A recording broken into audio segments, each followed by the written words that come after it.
કરો જ છો. શરીરની રીતે, મનની રીતે, વિચારની રીતે, બુદ્ધિની રીતે, આધ્યાત્મિક અલગ અલગ આપણે કામ કરીએ જ છીએ, બધા કરીએ છીએ અને વિશિષ્ટ રીતે કરતા જ હોઈએ. ઘણીવાર આપણે જે કામ કરતા હોય, આપણે જે કહેવું છે યોગ્ય શબ્દો દ્વારા રજૂ કરવાની શક્તિ ન હોય એવું બની શકે. પણ નાનું બાળકને આ વિદ્યા ન હોવા છતાં કાલી ગેલી ભાષામાં પણ આપણે એને સમજી શકીએ છીએ એને શું જોઈએ છે. તો એ રજૂ કરવા માટે પણ આપણે પ્રયત્ન કરવો જોઈએ. જો આજે આ રીતના પ્રયત્નો કરીશું તો એક દિવસ ચોક્કસ આપણી અનુભૂતિને શબ્દોમાં ઢાળવી એ કળા છે, નવીન કાંઈ નથી, કળા છે. તો વારંવાર જ્યારે મોકો મળે ત્યારે અનુભૂતિને શબ્દોમાં ઢાળવાનો પ્રયત્ન કરવાનો. તો પહેલાં પ્રશ્નોત્તરી પછી કરીએ, બરાબર? ચાલો, હાલો, પ્રશ્ન કોણ ચાલુ કરશે?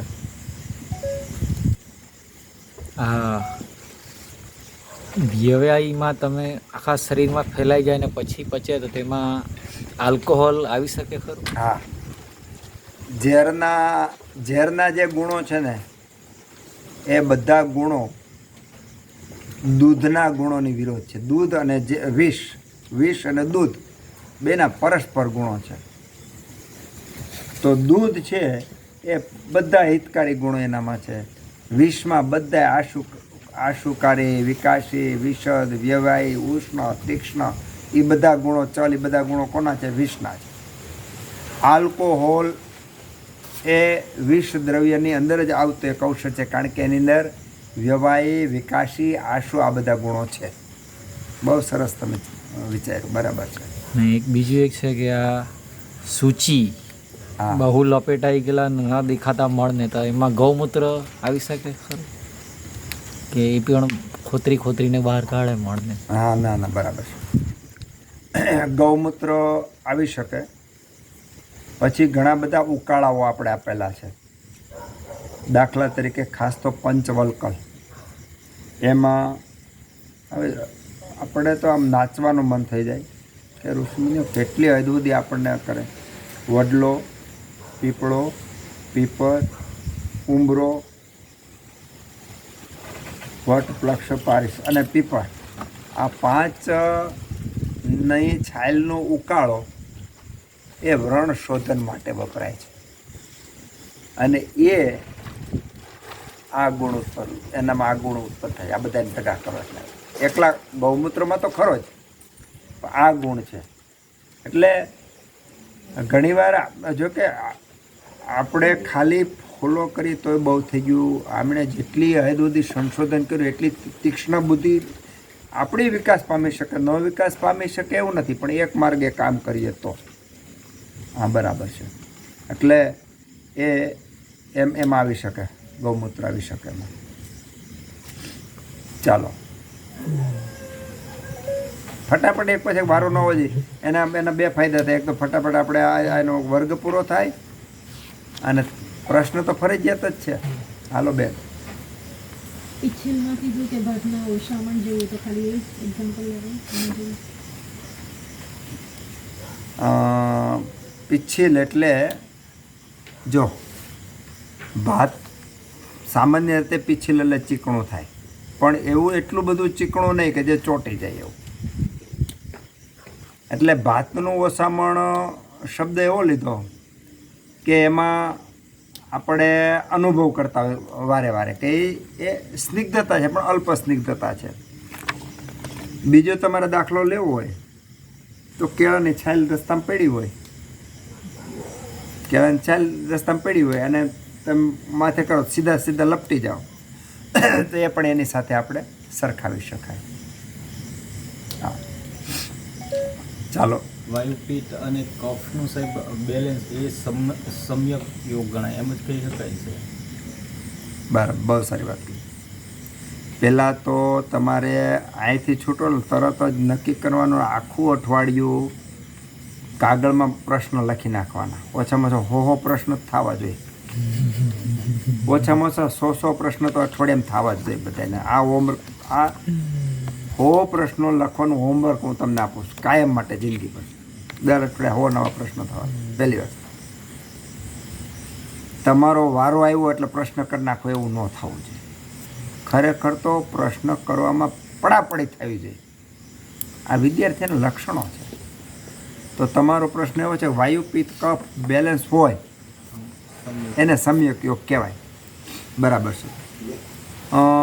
સામાન્ય રીતે વાયુ પિત્ત અને કફ, માની પિત્તની પ્રકૃતિ છે તો પિત્તની પ્રકૃતિવાળી વ્યક્તિમાં સેજે પિત્ત વધારે હોય.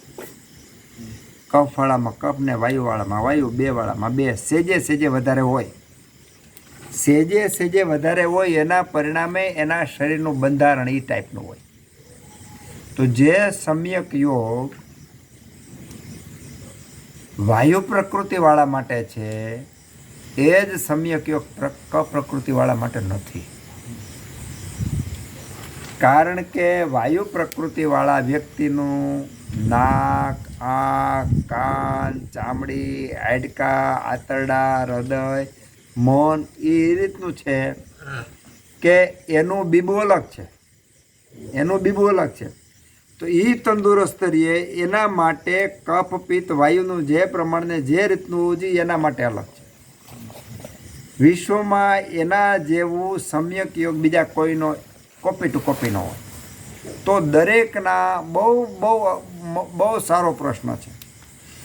દરેકનો સમ્યક યોગનો અર્થ એવો થયો કે સુખ આપનાર જે હોય, યોગ્ય રીતે ક્રિયા કરનાર જે સંયોગ થાય એને સંયોગ કીધો. દરેકને સુખ આપનાર હોય, આરોગ્ય આપનાર હોય, સમ્યક રીતે ક્રિયાઓ કરનાર જે યોગ હોય એને સમ્યક યોગ કીધો. પણ દરેક વ્યક્તિનો સમ્યક યોગ અલગ હોય. વાયુ પિત્ત કફનો, અગ્નિનો. બરાબર સમજાઈ ગયું? Okay done. આપણે આ લખી નાખજો આપણી રાતમાં. હા. અચ્છા, આપણે અત્યારે એ તો બધાને ખબર છે કે ભાઈ જેવું અન્ન એવું મન, કે અન્નની અસર મન પર થાય. અત્યારે તો ઘણા બધા દ્રવ્ય જેટલા કન્ટામિનેટ થઈ ગયા, તો એવું એની વિરુદ્ધ થાય ખરું કે મનની અસર અન્ન પર પડે ને આપણે જ્યારે પ્રાર્થના કરતા મતલબ એટલી પ્રક્રિયા એના પર પણ થતી હોય કે એ આપણને ટોક્સિક હોવા છતાં પોઝિટિવ ઇમ્પેક્ટ લાવે એવું બને મનની અસર અન્ન પર પડે? તમારો પ્રશ્ન સારો છે. બે રીતે પ્રશ્ન છે કે અન્નની અસર મન ઉપર થાય છે, તો એવું બને કે મનની અસર અન્ન ઉપર થાય? બને અને એના દાખલા છે. બહુ જાજુ સમજાવશો તો લાંબુ હાલશે. અન્નની અસર મન ઉપર થાય છે એવું આપણે આપણી જિંદગીમાં અનુભવ હોય અને આપણને વિશ્વાસ હોવો જોઈએ કે અન્નની અસર થાય જ છે. અને એનો દાખલો જોવો હોય તો હું તમને કહું એટલે તમને તરત જ ખબર પડવા મળશે કે આ બરાબર. ઘણીવાર તમે ખૂબ ઉત્સાહી હોય છે, ઘણીવાર તમે ખૂબ પરોપકારી હોવ છો, ઘણીવાર આપણે ખૂબ સંગ્રહખોરવાળા હોઈએ છીએ, ઘણીવાર આપણે રાગદ્વેષથી લથબથ થતા હોઈએ છીએ, ઘણીવાર કામવેગથી આપણે લથબથ થતા હોઈએ છીએ, ઘણીવાર વિરાગથી આપણે લથબથ થતા હોઈએ છીએ, ઘણીવાર પ્રકૃતિમાં એટલા બધા આપણે ઓતપ્રોત થતા હોઈએ છીએ, ઘણીવાર પરોપકારમાં હોમ હવનમાં એટલા થતા હોય છે. તો એનો સીધો સાદો અર્થ એવો થયો કે અહીંયા સતત બદલાવ ચાલુ છે. બદલાવ શેના કારણે ચાલુ છે? જો માર્કિંગ કરો તો ખબર પડે કે આપણો આહાર, આપણો વિહાર અને આપણો સત્સંગ જેની સાથે છે એના અનુસંધાને થઈ અને આપણામાં પરિવર્તન આવે છે. આ માર્કિંગ ન કર્યું હોય તો આ અનુભવવાનું ચાલુ કરજો કે આજે આપણને બીજા ઉપર દયા જ કેમ આવે છે, બીજાનું કામ કરવાની પ્રેરણા કેમ મળે છે. અને ઘણીવાર આપણે પરોપકારનો સંકલ્પ ન કરી શકીએ, સ્વાર્થ વૃત્તિ જ ઉત્પન્ન થતી હોય તો આપણે વાજિંત્ર જેવા છીએ. રામસાગર હાઈ ક્લાસ પીડ્યું પણ આંગળી અડાડવાળો જે હોય ને એવો અવાજ નીકળે. એમ આ શરીર છે ને રામસાગર જેવું છે. આજુબાજુનું વાતાવરણ, સત્સંગ, ખોરાક, પાણી એના પરિણામે ઉત્પન્ન થતો અવાજ એ આપણું રિફ્લેક્સ છે. તો બહારની આપણને અસર કરે છે એ વાત છે, પણ આપણે અહીંયા મનની અંદર એવું કીધું હતું કે આપણે જો મનને કેળવીએ, પોઝિટિવ થિંકિંગ કરીએ, સતત એવી એનર્જી, વાતો, વિચારો કરીએ અને જો મન કેળવાય તો એની અસર પણ સ્થૂળ શરીર ઉપર થાય છે. આમાં વ્યવહાય વિકાસીની વાત કરી હતી કે બહારથી એવો દારૂ પીધો ન હોય, બહારથી દારૂ ન પીધો હોય, પણ અંદર એવા હોર્મોન્સ એવા ઉત્પન્ન થાય, રસાયણો ઉત્પન્ન થાય, આપણે દારૂ પીધા હોય એવા કાર્યો કરવા માંડીએ, ઝેર પીધા એવો અસર શરીરમાં થવા માંડે.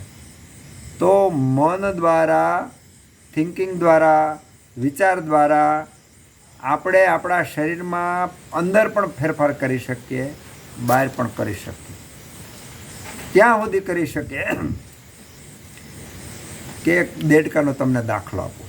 દેડકો હોય ને તો પાણી ગરમ, થોડુંક ગરમ હોય ને એટલે દેડકો છે એ ધીમે ધીમે ધીમે ધીમે તાપ ગરમ થતું જાય તો એ દેડકો એના ગરમીના પ્રમાણમાં પોતાનું બેલેન્સ લેતો જાય, એ કૂદીને બહાર નહીં નીકળે. ઠંડુ ધીમે એકદમ ધીમે ધીમે ધીમે ગરમ કરો તો દેડકો છે પોતાના શરીરનું બેલેન્સ કરતો કરતો એની અરે કોમ્યુનિકેશન કરી લે, પોતાના ટેમ્પરેચરને, પાણીના ટેમ્પરેચરને મેન્ટેન કરતો જાય. ધીમે ધીમે ત્યાં સુધી મેન્ટેન કરે કેમ કે મરી જાય તો બહાર નહીં નીકળે. તો દેડકો પાણીમાં પોતાનું બેલેન્સ કરવા માટે એટલો બધો સક્ષમ છે, પાણી સાથે, બહારના પાણી સાથે, એના શરીરની એક વિશિષ્ટ પ્રકારની રચનાને કારણે. તો આપણે આપણા મન દ્વારા જે અંદર અંતઃસ્ત્રાવી ગ્રંથિઓમાં થતા જે સ્રાવો છે એને આપણે મન દ્વારા નિયંત્રિત કરી શકીએ છીએ અને મન દ્વારા એને લાવી શકીએ છીએ. પૂરેપૂરા શરીરમાં અંતઃસ્ત્રાવી ગ્રંથિઓ જ મુખ્ય રક્ષણકર્તા છે, કાર્યકર્તા છે, આરોગ્ય આપનાર છે. એનું નિયમન કરતા આવડે તો બહારથી નાખવામાં આવેલું અનાજ, ખોરાક કે કોઈ વસ્તુ, તો એનું માની લ્યો કે વિષમાં ઝેર, દાખલા તરીકે આપણે ઝેર પીધું તો ઝેરનું પણ અમૃત કર્યું. એ આપણે મીરાબાઈનો દાખલો છે. ઝેરનું અમૃત છે, મીરાબાઈનો દાખલો છે. તેમાં મીરાની મહાનતા નહોતી. મીરા એટલી હદ સુધી પોઝિટિવ હતી કે આ દુનિયામાં જે કાંઈ છે એ બધું મારા કૃષ્ણનું છે, જે કાંઈ છે બધી પ્રસાદી છે, અને પ્રસાદી હંમેશા કલ્યાણકારી જ હોય. કૃષ્ણ મારું અહિત કોઈ દી ન કરે. આટલી બે હદ સુધી એની પોઝિટિવિટીએ ઝેરને અમૃત કરી નાખ્યું. એ તો કદાચ આપણને કહેવામાં આવ્યું હોય કે એને કૃષ્ણ ભગવાનને પ્રાર્થના કરી, આ પણ એવું નથી. ઝેર અમૃત તો જ થાય કે એની બે હદ સુધીની અવસ્થા એવી હોય કે જેમાં સંશય જ ન હોય, બિલકુલ સંશય ન હોય. થોડો ઘણો સંશય છે ને વાયુની વિકૃતિનું કારણ છે, અને વાયુની વિકૃતિ થાય એટલે યોગ્ય પરિણામ જ ન આવે. એટલે 100% પૂર્ણ વિશ્વાસ સાથે જો આ કરવામાં આવે તો ઝેર પણ અમૃત થઈ ગયેલાના દાખલા છે. અને એટલું જ નહીં, ઘણી બધી વ્યક્તિઓ ખાતી વખતે એટલા પોઝિટિવ હોય ને કે એને સામાન્ય રીતે અસર નથી. મેં એક તમને દાખલો આપો, મન શું કરી શકે. જેતપુરની અંદર સાડી રંગવાના કારખાના, એણે 50-50, 100-200 ફૂટ સુધી તળ બગાડી નાખ્યું.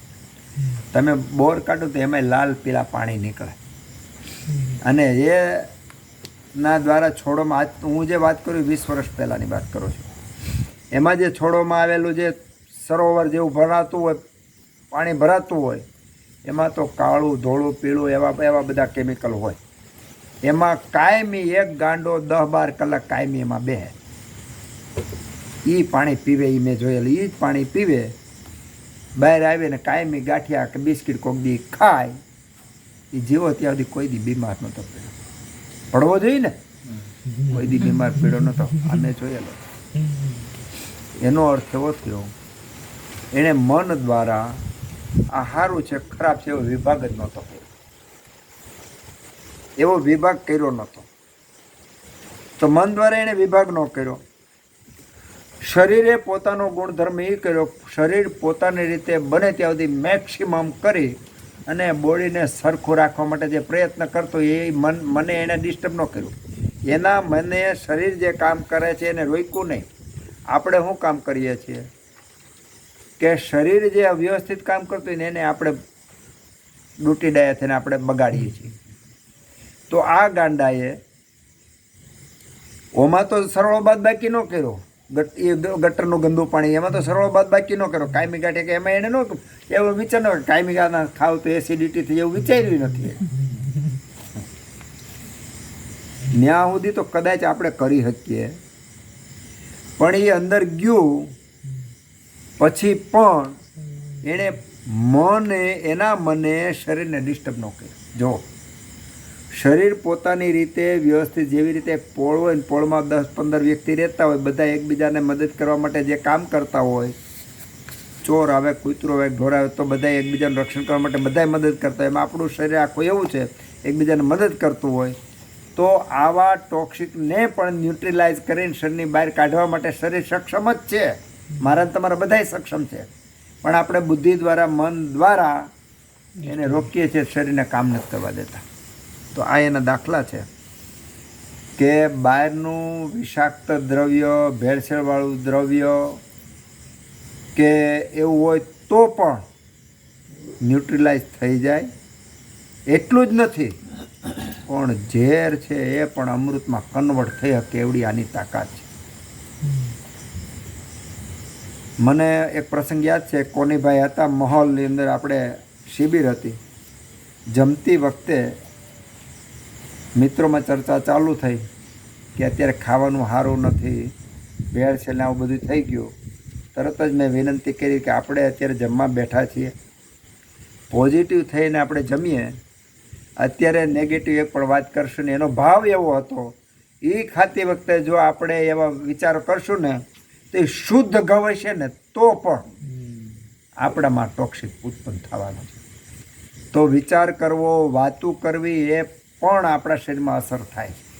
એટલે આ બધું શક્ય છે. ખૂબ બધી અગાધ શક્તિ શરીરમાં પડી છે, મનમાં પડી છે. એના માટે આપણે ખરેખર તો એને એની રીતે હાલવા દઈએ તો એ બહુ થઈ ગયું. સરસ, ચાલો હાલો. કોણ છે સર? આહારની અસર થાય તો જૈન લોકો કંદમૂળ ને એવું નહીં ખાય તો એ લોકો શું વિચારતા હશે?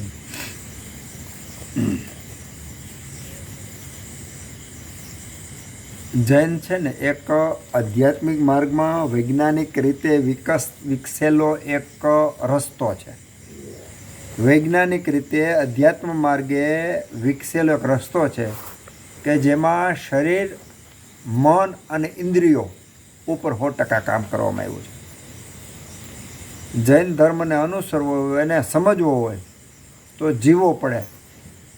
જૈન ધર્મને વાતોથી ક્યારેય નહીં સમજી શકાય, કારણ કે એમાં 100% જીવનની સાથે આ યાત્રા સાથે જ છે. હું જેવું સમજો છું તમને વાત કરું કે એમાં કંદમૂળ ખાવાની ના એટલે એમણે પાડી છે કે અનાજનું બહારનું શરીરનું કાર્ય હોય. માની લો કે મળ છે, મળ કર્યા પછી એમાં કૃમિ ઉત્પન્ન થાય, જીવડા ઉત્પન્ન થાય. તો ખરેખર તો આપણો કાંઈ વાંક છે નહીં, તો ઉત્પન્ન થાય, બરાબર. છતાંય એમાં કરતા ભાવ ગણીને એને છૂટું પાડી નાખે, તેમાં જીવ ઉત્પન્ન ન થાય અથવા ઓછામાં ઓછા જીવ ઉત્પન્ન થાય એવું કરે, કારણ કે જીવ ઉત્પન્ન થાય અને એને પોષણ ન મળે તો મરી જવાના છે. આ એવું છે. હવે એમાં જે ઉત્પન્ન જીવ થાય તો એની અસર પણ, એની એનર્જી પણ આપણને લાગે. આપણે જે ખોરાક ખાઈ એમાં પણ બહુ બધા પ્રકારો છે. એમાં 1 ઇન્દ્રિય, 2 ઇન્દ્રિય, 4 ઇન્દ્રિય, 6 ઇન્દ્રિય, 5 ઇન્દ્રિય, આવા જે ખોરાક છે એ કયો ખોરાક કઈ વ્યક્તિએ ખાવો અને એની શું અસર થાય એની પર બહુ મોટું સંશોધન એ લોકોમાં થયેલું છે. તો કંદમૂળ છે એ શું કામ કરે? શરીરમાં જડતા ઉત્પન્ન કરે. હવે જડતા ઉત્પન્ન કરે. જડતા શું કામે ઉત્પન્ન કરે? કે ઇન્દ્રિયોની અંદર જે આવરણ છે એ આવરણ વધી જવાને પરિણામે બેહોશીમાં વ્યક્તિ જતો રહે. એટલે કંદમૂળ ખાવાને કારણે જે જાગૃતતા હોવી જોઈએ, ઇન્દ્રિયોમાં સજાગતા હોવી જોઈએ, સ્થિરતા હોવી જોઈએ, હોશ હોવો જોઈએ, એમાં ડિસ્ટર્બ થાય. હું જે તમને કર્યું છે માત્ર મારા અવલોકનને બુદ્ધિથી હું કહી રહ્યો છું. કારણ કદાચ જુદું હોઈ શકે. એ આપણે ખરેખર તો જે ભગવંતો યાત્રા કરતા હોય અને જ્યાં રોકાણા હોય ત્યાં જવું જોઈએ, સત્સંગ કરવો જોઈએ. એ લોકો ખૂબ બધા જ્ઞાનીઓ હોય છે. જ્ઞાની શબ્દ આચરણ સાથેના જ્ઞાની હોય છે. એને મળવું જોઈએ, એની પાસેથી જીવનનું બહુ મળવું જોઈએ. તો કમસે કમ વર્ષમાં એક વખત આપણે પ્રયત્નો કરીશું કે જ્યાં પણ એ હોય, રાત્રિ રોકાણા હોય ત્યાં જવાનું. એ લોકોનો બીજો એક સરસ એ છે, કોઈ પણ વ્યક્તિ જાઓ, કોઈ પણ પ્રશ્ન પૂછો, બહુ આદરને પ્રેમથી તમને જવાબ આપે. તો એ લોકોએ શરીરની, ઇન્દ્રિયોની, મન ને વિચારની એક યાત્રા સુખ રૂપે સારામાં સારી રીતે જેટલા અવરોધો હતા ને એ બધાય અવરોધોથી પર રહીને રહેવાનું કામ કર્યું. દ્રષ્ટિ માત્ર 5 ફૂટ આગળ જ હોય, જેના કારણે ઇન્દ્રિયો ગમે ત્યાં દોડે નહીં. પગની સ્થિતિ ત્યાં કીડા મકોડે તેની પર પગ નહીં દે. એટલે પરોપકારની ભાવના હંમેશા નીતરતી રહે. બોલવાનું આડું બાંધી, જેના કારણે બોલે તો સૂક્ષ્મ જીવો બીજાને ડિસ્ટર્બ ન થાય, પેલું ન થાય. જ્યાં સાફ કરવાની પણ એટલું મૃદુ સાફ કરવાનું, જેના કારણે કીડી મકોડી મરવી ન જાય. આપણે ઝાપટિયા સીધું સાફ કરીએ કીડી મકોડી મરી જાય. એનું એટલું કોમળ છે સાફ કરવાનું કે જેના કારણે એ પાસે સાફ કરે, આમાંય નહીં કરે, એકદમ ધીમે ધીમે કરતા હોય, કીડી મકોડી પણ મરે નહીં. તો આ એટલી હદ સુધીનો પરોપકાર ભાવ, પોઝિટિવ ભાવ, અને એના શરીરને મન સૂક્ષ્મ થઈ જ ગયા હોય. એટલે જેવો ખોરાક બદલે તરત શરીરની અંદર અસર થાય, એનો રિફ્લેક્સ થાય. એટલા માટે આવી સૂક્ષ્મ વ્યક્તિઓએ આહારનું ખૂબ ધ્યાન રાખવું પડે, તો જ એ માર્ગમાં આગળ હાલે. એનો દાખલો તમારે જોતો હોય તો વૈષ્ણવ સંપ્રદાયની અંદર જે લોકો મર્યાદી હોય એ લોકોની, જોકે બધાની આ સ્થિતિ નહીં, પણ જેની સ્થિતિ હોય એના માટે આ ખરેખર તો જેની આવી સ્થિતિ હોય ને, હું કહું એની એવી, એના માટે મર્યાદીના જે કીધા છે નિયમો હોય, એનું મન એટલું બધું સૂક્ષ્મ થઈ ગયેલું હોય ને કે માની લો કે આ ચશ્મા તમે ઉપાડીને અહીં મૂકી દીધા તો તમારી એનર્જી આમાં લાગી ગઈ, પછી હું લગો એટલે તરત તમારી એનર્જી મને અસર કરે. એવું માપું. આપણે ઠંડુ ગરમ કેમ આપણને ખબર પડે, એમ આપણને ખબર પડે કે ભાઈ આ રીતનું.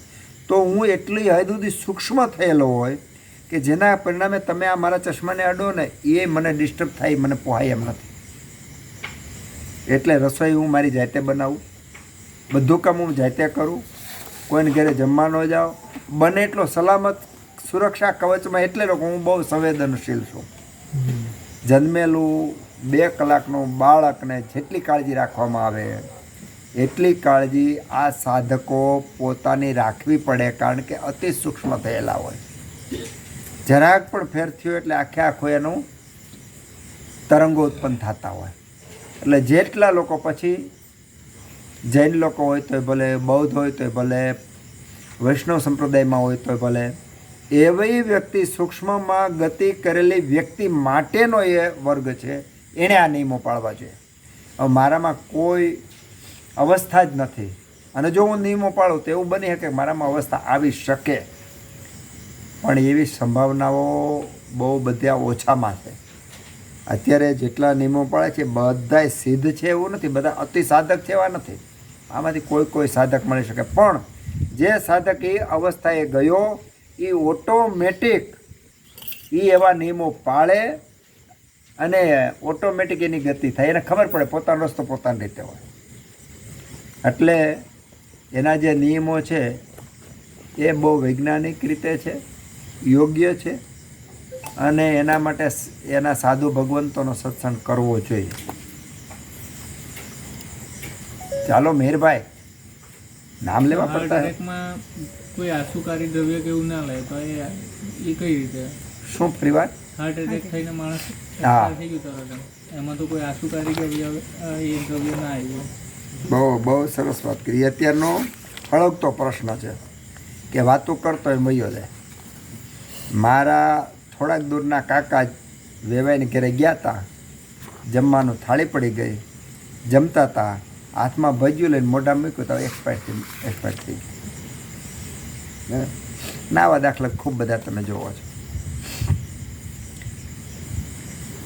આપણે મગરના ચામડા જેવા સંવેદનાહીન છીએ.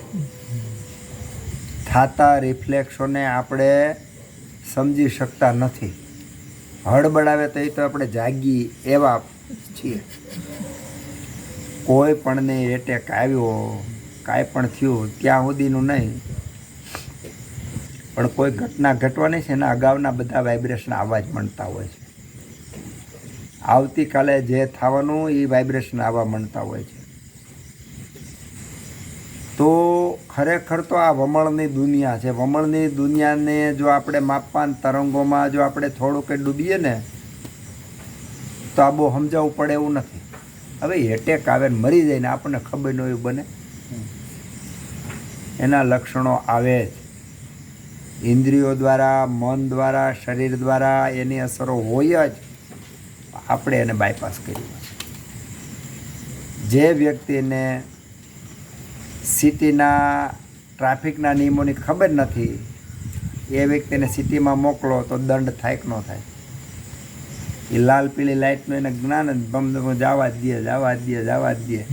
એને એમ થાય કે આ રોશની માટે ગોઠવું છે. તો આપણા શરીર હારેનું વર્તન આવું છે કે ટ્રાફિકના નિયમોની ખબર નથી અને આપણે સિટીમાં કરી ગયા છીએ. એટલે લક્ષણો આવે ના આવે ત્યાં સુધી કહું કે કદાચ આખા ગામમાં એક હારે ધરતીકામે એક હારે માણસો મરી ગયા, તો એક વ્યક્તિને આ બધા વાઇબ્રેશન અગાઉ મળી જ ગયા હોય. આપણે ખુદ આપણા દિવસ દરમિયાન થતા ફેરફારને આપણે માપી શકતા નથી. આપણે આટલી અભ્યાસ કરવા છતાંય તો બીજાની તો ક્યાં અપેક્ષા રાખી શકીએ. એટલા માટે હું તમને કહું છું કે હોમવર્ક એનો અર્થ છે કે આપણે નવરા રહેવાનું, 24 કલાક નવરા રહેવાનું જ નથી. પૂરતી વખતે કામ કરવાનું છે. વિચાર આપણે કરી એમ વિચાર આવવો જોઈએ. એને મન પડે મંદર ઘૂસે એવું નહીં હોવું જોઈએ. આ કળા છે. કળા વિકાસ પામી શકે. એટલે જે એટેક આવે છે, રોગ આવે છે, ગુસ્સો આવે છે, ચિંતા થાય છે, જે કાંઈ થાય બધાયના કારણ છે ને કારણ વગર કોઈ કાર્ય થતું જ નથી. આપણને ખ્યાલ નથી આવતી વાત સુધી.